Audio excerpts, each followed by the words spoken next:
miraculous restoration. Something was stolen from you. Something taken from you. And you need a miraculous restoration today. Maybe it is your innocence. Maybe it is your health. Maybe a loved one. I don't know what it is today, but maybe even your reputation. How people talk about you and look at you. Something unrightfully taken from you, and you suffer the loss. Restoration means going back to its original condition, even better. That is restoration. I know in Turkey we have so many old buildings, and Istanbul is called an open air museum. Entire city is like a museum. You just walk on the street and you start seeing a door, and there's a sign on the door. This door is from 2nd century. You go to Ephesus and you see another type of history, open museum. You walk in the city and you see the ruins and you see the rocks and the stones and all the artwork. Then there are these houses, gorgeous, gorgeous houses in Istanbul. They are priceless, priceless. But most of the time there's a big sign, restoration. And then after months or a year, you see that house in the best shape of its life. You see that house is so much more better looking than the one in the past. But every house like that has to be considered, whether they are going to be knocked down and completely demolished, or they are going to be restored better than before. Maybe it's never going to be the same. Because when Job lost his children, God gave him same number of children, but he still suffered the loss. None of the new children could take the place of his old children.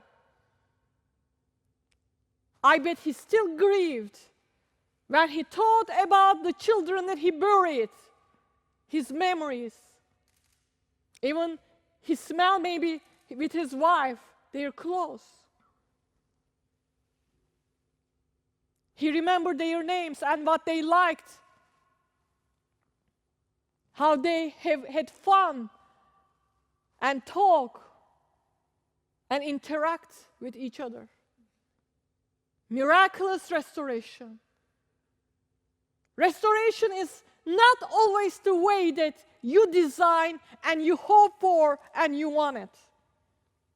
But if you embrace it, it is better than the one before that God wants to bring into your lives today. Into your lives with this message. Maybe your hopes are stolen. You lost hope in life. So many disappointments and frustrations led you to a place that you don't hope anymore. You don't expect anymore. Because if you expect, you are afraid that you will be disappointed.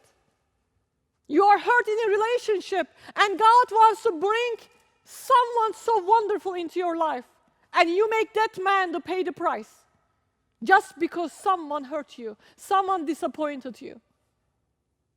Somebody, maybe a father, walk away from your life, and you think that everyone is going to walk away, and you reject them first. You stay away from them first because this is your safe zone, and you don't allow God to restore you. You don't allow God to give you restoration. I lost my childhood in many ways. I had to grow up so fast. My mother was in depression. She was on drugs. My father was a womanizer. many women in his life, including my mom's best friends. She couldn't bring a best friend home. She couldn't bring a friend home. I couldn't bring a friend home because of my dad. I couldn't bring a friend home when I was a teenager. If I brought, he would make perverse comments and he would say things that I can't even repeat. I lost my childhood innocence because of a family relative. He exposed me to the things that I shouldn't, as a little girl, 4 or 5 years old girl, should be exposed. Nothing could bring back that childhood if you look at it from the natural eyes. Nothing. It's gone. I never can be 5 years old again. I never can be 18 again. When I was 19, I was kicked on the floors by my abusive Muslim husband. Nobody can give me my 19 back. I am in my 40s. But God, He can give me, and He did something far greater than what I had lost. He gave me something much more. That is God's miraculous restoration. Far greater if you embrace it. But many people don't see it, and they want to stay in their pity parties, and they want to say, why me? Why me? While the life is passing through their eyes, and they are missing the train. Many people say, stay in the past and say, oh, what happened to me? What happened to me? What happened to me? While God is bringing opportunities after opportunities, miracles after miracles, trying to get their attention to say, here I am, I want to restore you, but you are not allowing me. And that happened with me. Then I became a single mother, and I remember I was feeling even sorry for my little girl, while God was trying to restore our lives. I remember one day she felt so bad, they called me from her preschool and they said, you need to come immediately. She fell on the floor and she hit her chin to the floor, and then her tongue got pierced between her 2 teeth. And there was a huge hole, and we didn't know what to do. I took her to the emergency room. They said they cannot do anything, it will heal itself, and she was just bleeding. But before I took her to the emergency room, I was picking her up, and I was crying with her, and I was saying, my poor baby, my poor baby. And I believe it was from the Lord. One of the teachers came up to me, and she pulled me aside, and she said, Mother, listen to me. Stop saying, my poor baby, she said. She almost slapped me on the face with her words. She said, you're only teaching your daughter how to feel sorry for herself. I see you here, every time she has an accident or little something, you keep telling her, my poor baby. You are teaching her to feel sorry for herself. And rest of her life, she is going to feel that way because of your words. Hug her, love her. Tell her everything is going to be okay. Embrace her and just put her in your arms. But stop pitying her. And stop pitying yourself. And it was like a big electric, big lightning in my head at that very moment. It was a profound word from this precious school teacher that was so angry at me and at my words. But I was awakened suddenly. And then with that soberness, I look at my life, and God was truly trying to restore our lives and heal our wounds. And there was only one person in the way, was me. There was only one hindrance and barrier, for my miraculous restoration was me. And when I saw that and I removed myself from my pride and anger and bitterness and all the resentment and all the ugly stuff that I've been through in my past, God was ready. God was just ready, almost to a point that He could not wait to restore me. He couldn't. I mean, just like a perfect father, you see your kid is hurting, you see your kid is losing something, and you just want to make it right. He was waiting. He was anxious for my restoration while I was rejecting it. Maybe this is you today. Naomi and Ruth were restored. Naomi said, "Don't call me Naomi, call me Mara. I am a bitter woman. I lost 2 sons and a husband. I lost everything. I'm nothing." She had a pity party. She was pitying herself. She was feeling so sorry for herself. She wanted everybody to cry, everybody to say, "Oh, poor you." While God was so anxious to restore, even better than before to her. And He did. He did. He gave her a daughter-in-law that was better than 10 sons. And that daughter-in-law led her to freedom, to redemption. And she had a grandchild in her arms that she could raise. God restored her, but God restored her in His way. His 2 sons and her husband could never be back. Like David said, "I cannot bring back the dead, but I can go to him." When his baby son died, "I cannot bring him back, but I will go to him one day." But here is the key point, that she could say, no, I am not going to receive this grandchild. This is not my grandchild, first of all. This is from my daughter-in-law, and she's married to Boaz, and they have their own children. I am not part of it. It's not my blood, really. I mean, you may think that from the far relatives, yes, but it is not. It's not my son, it's not my husband. She could reject that.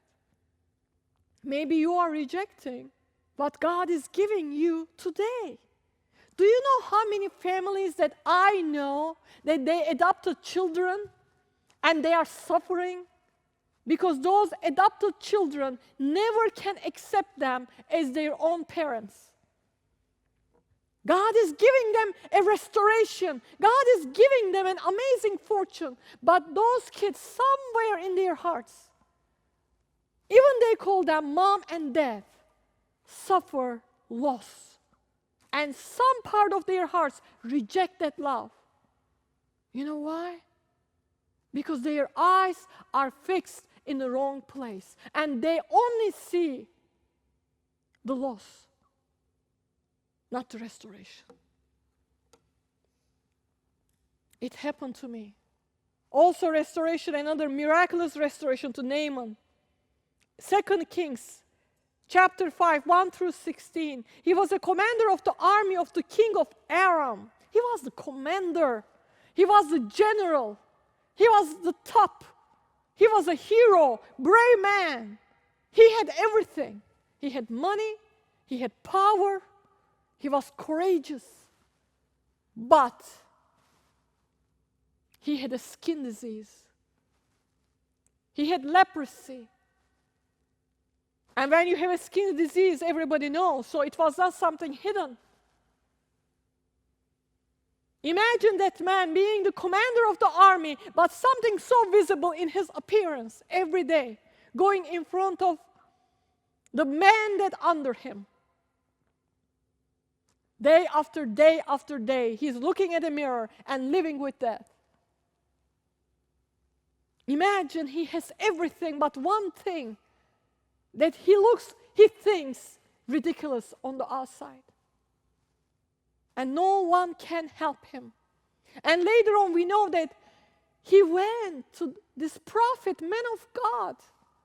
And he got even upset at the prophet because prophet told him, go dip yourself 7 times in the Jordan River. You see, he was not expecting restoration that way. He was expecting restoration his way. He said, it is not the rivers in my country is better than the river of Jordan that I could not go and dip myself. Pride comes. He's needy, but he has pride. Don't think that needy is humble. There are needy people, insecure people, so prideful. You wouldn't believe how prideful they are. It is always about them. And here Naaman has a leprosy on the inside that you don't see more than on the outside.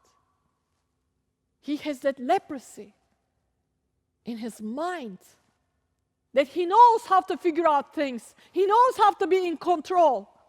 So he doesn't want to go under someone else's control. He doesn't want to submit because he's a leader. He knows how to give orders, but he doesn't know how to take an order. He doesn't know how to submit. But he could not be restored until he had to submit. There's a miraculous power in submission. There's a miraculous power in obedience. I always say that. But if you have pride in your heart, you can't. You cannot submit anyone. You cannot take any criticism. You cannot. You're untouchable. When you're untouchable, you're incurable.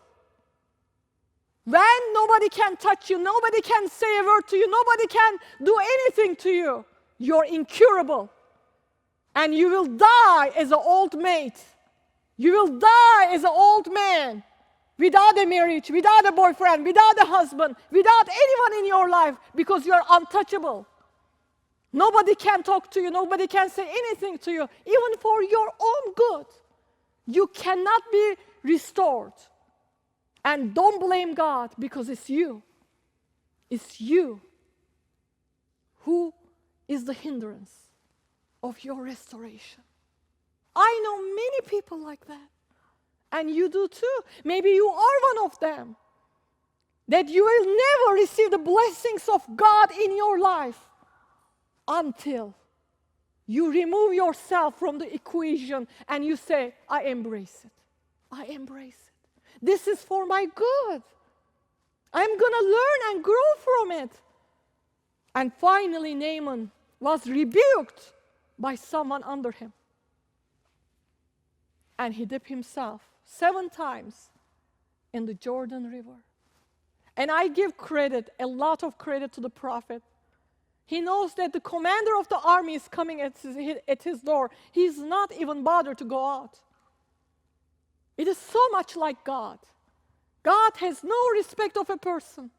He doesn't show any favoritism. Your title, your career, your diploma, your this, your that means nothing to God unless your personality lines up with His personality and His love and His care, His character. And prophet doesn't even go out to acknowledge him. Oh, wow, you are the commander. Oh, everybody worship. Everybody bow down to him. No, go dip yourself 7 times in the Jordan River.